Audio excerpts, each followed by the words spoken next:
வணக்கம். மந்த்ரா டிவி அன்பர்களுக்கு என் அன்பான வணக்கம்.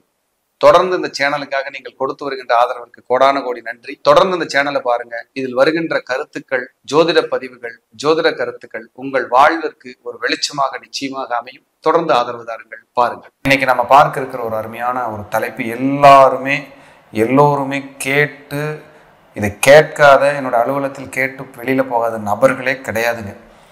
ஏன் கேட்டுக்கிட்டே இருக்காங்க? சரி, இதுக்கான ஒரு அவேர்னஸ் பதிவாகவே போடுவோம், ஒரு விழிப்புணர்வுக்கான பதிவாகவே போடுவோம் அப்படிங்கிறதுக்காக தான் இதை நான் போடுறேன். அதாவது எல்லாரும் கேட்குற கேள்வி, சார் எனக்கு செய்வினை இருக்குமா இருக்காதா, செய்வினை தோஷம் உண்மையாகவே பாதிக்கப்படுமா சார் அப்படின்னு கேட்குறாங்க. என்னோட ஒரு கருத்து, என்னோட பாயிண்ட் ஆஃப் வியூவிலிருந்து ஒரு கருத்து, செய்வினை அப்படின்றது இறைவனுக்கு தான் வெளிச்சம். கடவுளுடைய அந்த ஆற்றலில் தான் இருக்கா இல்லையாங்கிற சப்ஜெக்டை அவர் தான் உணர்த்த முடியும். ஆனால் செய்வினைக்கான காரண கிரகங்கள் இருக்கு. எனக்கு செய்வினை இருக்குமோ அப்படிங்கிற சந்தேகப்பட வைக்கக்கூடிய கிரகம் இருக்கு. இந்த காலத்தில் செய்வினை வைத்தா தொந்தரவு ஆயிருமோ, எனக்கு தொந்தரவாக இருக்குமோ அப்படின்னு நம்பக்கூடிய கிரகங்களும் இருக்கு. அதில் எந்த மாற்றம் இல்லைங்க. அதனால நான் பாதிக்கப்படுவேனா சார் அப்படின்னா, அதில் பாதிக்கப்படுறீங்களோ இல்லையோ, அந்த கிரகதோஷத்தால் நீங்கள் அந்த காலத்தில் அந்த செய்வினை வைத்தால் நான் எப்படி பாதிக்கப்படுவேன்னு நீங்கள் ஃபீல் பண்ணுறீங்களோ, அதுக்கு ஈக்குவலான நெகட்டிவ் ஃபோர்ஸும் உங்களுக்கு வரும். அதுக்கு காரணம் பிளானட்டோட ரேஷியோ, கதிர்வீச்சுக்கள் தான். இது ஒரு அறிவியலாகவே நம்ம எடுப்போம். ஏன்னா செய்வினைன்ற பேரில் அதை பண்ணுங்க, இந்த பண்ணுங்க, தாய்த்து வைங்க, தகுடு வைங்க, தேவையில்லாத இந்த பொருளெல்லாம் பயன்படுத்தி இப்படியெல்லாம் பண்ணுங்க அப்படின்னால நான் சொல்ல போக விரும்பலை. இது வந்து ஒரு பிஸ்னஸ் கிடையாதுங்க. இது ஒரு விழிப்புணர்வு. ஒவ்வொரு மக்களுமே நிறைய வந்து கேட்குறாங்க, சார் எனக்கு செய்வினை தோஷம்னு சொல்கிறாங்க, நான் ஏற்கனவே ஒரு இடத்துல ஒரு தொகை கொடுத்துருக்கேன் சார், இதை சரி பண்ணுறதுக்குன்னெலாம் கேட்குறாங்க. இதுக்கு நான் என்ன, இந்த பதிவில் நான் என்னோட கருத்து என்னென்னா, செய்வினைக்கான கிரகம் என்ன, அப்படி நீங்கள் ஃபீல் பண்ணிங்கன்னா அது சரி பண்ணுறதுக்கான முறை என்ன, இது ரெண்டையுமே நான் சொல்ல போகிறேன். ஸோ கண்டிப்பாக இது உங்களுக்கு எல்லாம் பயன்படும் விஷயமாக இருக்கும் என்று நான் நம்புகிறேன். இதில் யார் ரொம்ப பாதிக்கப்படுறாங்க தெரியுங்களா? இந்த அன்றாடம் வேலைக்கு போய் வார சம்பளம் வாங்கி இல்லை உணவு அப்படிங்கிற அந்த நிலையில் இருக்கிறவங்க தான் அந்த மனநிலை அவங்களுக்கு அதிகமாக போயிருக்கு. என்னோட ரிசர்ச்சில் அவங்க கேட்குறாங்க, யாராவது எங்களுக்கு செய்வினை வச்சுருப்பாங்க, எனக்கு பிரச்சனை அதிகமாக இருக்கும், நான் அதை நம்புகிறேன் அப்படிங்கிறேன்.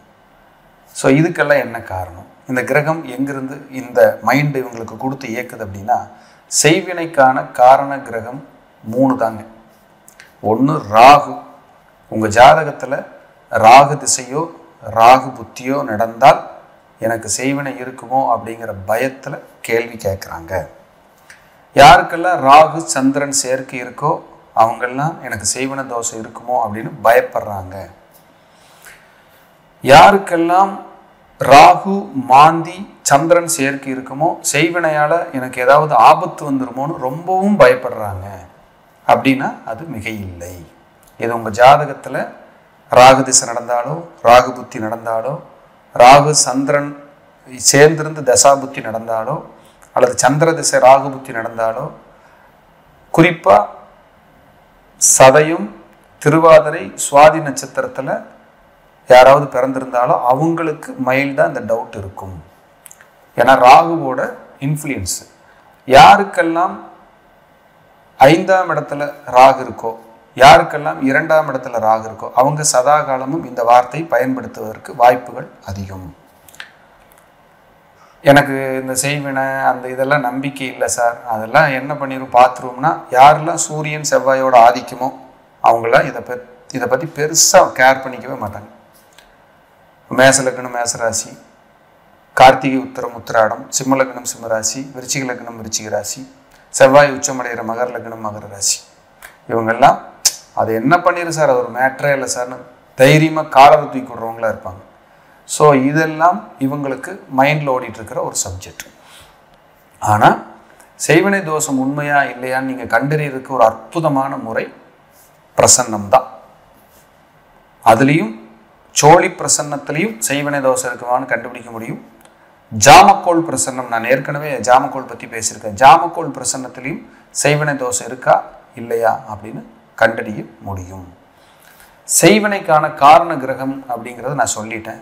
பிரசன்னத்தில் செய்வினை இருந்தால் இருக்குமா இல்லையான்னு கேட்க வர்றவங்க எந்த மனநிலைமையில் இருப்பாங்கங்கிறதுக்கான கிரகம் எப்படி இருக்கும் அப்படின்னா, யாருக்கெல்லாம் லக்னத்தோட பாதகாதிபதி மாந்தி அஷ்டமாதிபதி தொடர்பில் இருக்காங்களோ அவங்களுக்கு செய்வினையால் உயிர் போகும் பயம் இருக்குங்க. ஐயோ நமக்கு ஏதாவது பண்ணிடுவாங்களோ, நமக்கு ஏதாவது தொந்தரவு பண்ணிடுவாங்களோ, நமக்கு ஏதாவது பிரச்சனை பண்ணிடுவாங்களோ அப்படிங்கிற நெருக்கடி அவர்கள் மத்தியில் நிறைய இருக்குங்க. ஒரு மனசில் ஒரு வலி வேதனை அந்த பயம் இருந்துக்கிட்டே இருக்கும். ஒரு 10 நாள் வேலை இல்லை அப்படின்னா எனக்கு யாரோ செய்வினை வச்சுட்டாங்க, தொழில் 2 மாதமாக போகலை அப்படின்னு எனக்கு யாரோ செய்வினை வச்சுட்டாங்க, என்னால் நடக்க முடியல சரியா, ஏதோ கால் வலி, ஏன்னா அது இயற்கையாகவே முடக்குவாதமாக இருக்கலாம், அல்லது கால் மடக்கி நீட்டி இருக்கிற இடத்துல போராட்டமாக இருக்கலாம்.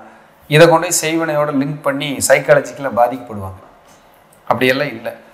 அப்படி ஒரு செய்வினைங்கிற ஒரு சப்ஜெக்ட்னால உங்கள் மனநிலையோ கிரக கோளாறுகளாலோ நீங்கள் பாதிக்கப்பட்டிருப்பது உண்மைன்னா நீங்கள் முழுக்க பிரசன்னத்தில் தெரிஞ்சுக்கலாம். அப்போ பிரசன்னம் அப்படிங்கிறது செய்வினை தோஷமோ அல்லது போராட்டமோ இருக்கான்னு சொல்லக்கூடிய ஒரு அற்புதமான சப்ஜெக்ட்டுங்க. அது ஜாமக்கோள் பிரசன்னங்கிற போது அதில் செய்வினை தோஷன்றதை ஒரு 5 மினிட்ஸில் நீங்கள் கால்குலேட் பண்ணி சொல்லிடலாம். ஜாமக்கோள் பிரசன்ன முறையில் எனக்கு ஏதாவது இருக்கா அப்படின்னு நீங்கள் கேட்டிங்கன்னா, இருக்குது, இல்லை, இந்த தொந்தரவு இப்படி இருக்குது, அடுத்து இப்படி நகருங்க, இந்த மாதிரி வழிபாடுகளை ட்ராவல் பண்ணுங்கள், 100% உங்களுக்கு ரெக்கவரி கிடைக்கும், நீங்கள் நிம்மதியாக இருக்கலாம் அப்படின்னு நீங்கள் அதை சரி பண்ணிக்க முடியும். ராகுவுக்கு செய்வினை தோஷத்தை கொடுக்குற அந்த தசாபுத்திகள்னால அந்த தோஷத்தை கொடுக்குற எண்ணங்கள் உங்களுக்கு வரும் மனசில் அப்படின்னா அது சரி செய்ய முடியுமான சரியும் செய்ய முடியும். அந்த எண்ணத்தை வேரோடு வெளியில் கொண்டு வர முடியும். இதுக்கு நீங்கள் பண்ண வேண்டியது நல்ல உக்கிர தேவதை வழிபாடு செய்யுங்க. உக்கிர தேவதை காளி, பிரித்திங்கரா, வாராகி, அதே போல் சரபேஸ்வரர், இந்த மாதிரியான வழிபாடுகளை தொடர்ந்து எடுத்துக்கிட்டே வாங்க. இதில் எனக்கு தெரிஞ்சு இந்த மாதிரி ஃபீல் பண்ணவங்க சரியாகக்கூடிய 2 இடத்துக்கு அனுப்பிச்சு நல்ல ரிலீஃப் கிடச்சிருக்கு சார், நல்லா இருக்குன்னு சொல்லக்கூடிய 2 இடம் இருக்குங்க. அந்த 2 இடம் அப்படிங்கிறது எது அப்படின்னா, முதல்ல சோட்டானிக்கரை பகவதி அம்மன். அந்த ஆலயத்தில் ஒரு வெடி வழிபாடு பண்ணி குருதி பூஜை பார்த்து அங்கே 1 மணி நேரம் உட்காந்து மன நிம்மதியாக வேண்டிட்டு வந்தீங்கன்னா முதல்ல சைக்காலஜிக்கலாக உங்கள் மனசு தெளிவாயிரும். உங்கள் உடம்புல அப்படி ஒரு நெகட்டிவ் எனர்ஜி இருந்துன்னா வெளியேறிடும். அந்த இடம் அப்படி ஒரு பவர்ஃபுல்லான இடம். 2வது உளுந்தூர்பேட்டை பக்கத்தில் இருக்கிற பரிக்கல் லக்ஷ்மி நரசிம்மர், அந்த இடத்துக்கு போய் நல்ல ஆத்மார்த்தமாக நமஸ்காரம் பண்ணி பிரார்த்தனை பண்ணிட்டு வந்தீங்கன்னா அந்த இடத்துல அங்கே இருக்கிற குருக்கள் கிட்ட இந்த மாதிரி எனக்கு ஒரு மாதிரியே பயம் இருக்குது, ஒரு மாதிரியா ஒரு மனசில் ஒரு இனம் புரியாத கவலை இருக்குன்னீங்கன்னா அவர் அங்கே ஒரு துளசியில் போட்டு தீர்த்தம் வச்சு உங்களுக்காக பிரார்த்தனை. நான் கண் முன்னாடி இது பார்த்துருக்கேன். என்னென்னா அங்கே போகும்போது ஒரு குழந்தை பயந்துருச்சுன்னு சொல்லி வர்றாங்க. அவர் எந்த விதமான சன்மானமும் அவர் அங்கே இருக்கிற குருக்களை எதிர்பார்க்காம அந்த குழந்தைக்காக ஒரு சின்ன அந்த அவங்க வச்சிருக்கிற தீர்த்தத்தில் துளசி போட்டு ஒரு டப்பாவில் போட்டு அந்த உக்ரம் வீரம் மகாவிஷ்ணும் ஜுவலந்தம் சர்வதோமுகம் நரசிம்ஹம் பீசனம் பத்திரம் மிருத்யும் நமாமியகம், இதுதான் நரசிம்மருடைய மூலமந்திரம். அந்த மந்திரத்தை சொல்லி பாருங்க, உடம்பு சிலிர்க்குது அது சொல்லும் போதே. அந்த மந்திரத்தை சொல்லி அந்த குழந்தைக்கு அந்த அந்த துளசி தீர்த்தம் போட்டோன்னு அந்த குழந்தை ரிலாக்ஸ் ஆச்சுங்க. அதை நான் வழிபாடு பண்ண போகும்போது அந்த சம்பவத்தை நாங்கள் நேரில் பார்க்குறேன். அப்போ நிறைய கிளைண்ட்டை நாங்கள் அனுப்புகிறேன். சார் நீங்கள் பரிக்கல் போயிட்டு வாங்க, என்ன கிழமை சார், உங்களுக்கு பிடிச்ச கிழமை போங்க, போய் நமஸ்காரம் பண்ணிட்டு வாங்க. இதில் குறிப்பாக எப்போ போகலாம் அப்படின்னா, உங்களுக்கு ராகு ஒரு வீட்டில் நின்றுப்பார் 12 கட்டத்தில். உதாரணத்துக்கு ஒருத்தர் கடகத்தில் ராகு நிற்கிறாருன்னா திங்கக்கிழமை, மகரத்தில் ராகு நிற்கிறாருன்னா செவ்வாய்க்கிழமை, மிதுனத்தில் ராகு நின்னா புதன்கிழமை. இப்படி அந்த பரிக்கல் நரசிம்மருக்கு நீங்கள் அனுப்பும்போது அவர் முழுசாக ரிலாக்ஸ் ஆகி மன நிம்மதி பெறுவதற்கான வழிமுறைகளை சொல்கிறது. அப்போ உங்களுக்கு அந்த செய்வினை தோஷம் இருக்கா இல்லையாங்கிறது கடவுளுக்கே வெளிச்சம், கடவுளுக்கு தான் அது தெரியும். நம்ம அதில் ஆனால் அதை கண்டுபிடிக்கிறதுக்கான முறைகள் பிரசன்னத்தில் இருக்கா அப்படின்னா அது முன்னோர்கள் வழிவகுத்து கொடுத்துருக்காங்க. அதற்கான விஷயங்கள் இந்த மாதிரியான சூழல் இப்படி இருக்குன்னு நம்ம சொல்லிட்டு பெரிய விஷயங்களாக பூதாகரம் பண்ணாமல் சில இறைப்பரிகாரங்களை நீங்கள் ஸ்ட்ராங்காக எடுக்கும்போது நிச்சயமாக உங்களால் அந்த தோஷங்களிலிருந்து வெளியேற முடியும், நிம்மதி கிடைக்கும் என்று சொல்லி எல்லோரும், அதாவது கெடுவான் கேடு நினைப்பான் அப்படின்னு நம்ம சொல்லுவோம்.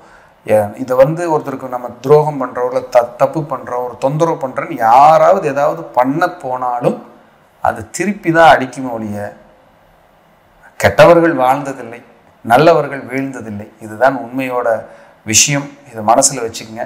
அப்படியே ஒருத்தர் கெடுதல் பண்ணுறாங்க அப்படின்னாலும் அது பிரபஞ்சம் நிச்சயமாக கண்காணித்து கொண்டு தான் இருக்கும். நல்ல மைண்டில் வச்சுக்கங்க. ஊசி நுழையாத இடத்திலும் ஊழ்வினை நுழையும். ஒருத்தருக்கு நம்ம பண்ணுற தப்பு பின்னாடி காத்திருந்து அந்த கர்மா பழி வாங்குன்றதை மறந்துட வேண்டாம். முடிந்தவரை அனைவருக்கும் பெரிய நன்மைகளையும் நல்ல விஷயங்களையும் கொடுப்போம் என்று சொல்லி மீண்டும் ஒரு நல்ல பதிவிலே சந்திக்கிறேன். அதுவரை உங்களிடமிருந்து தற்காலிகமாக விடைபெறுவது அவினாசி ஜோதிலிங்கம். நன்றி, வணக்கம், வாழ்க வளமுடன்.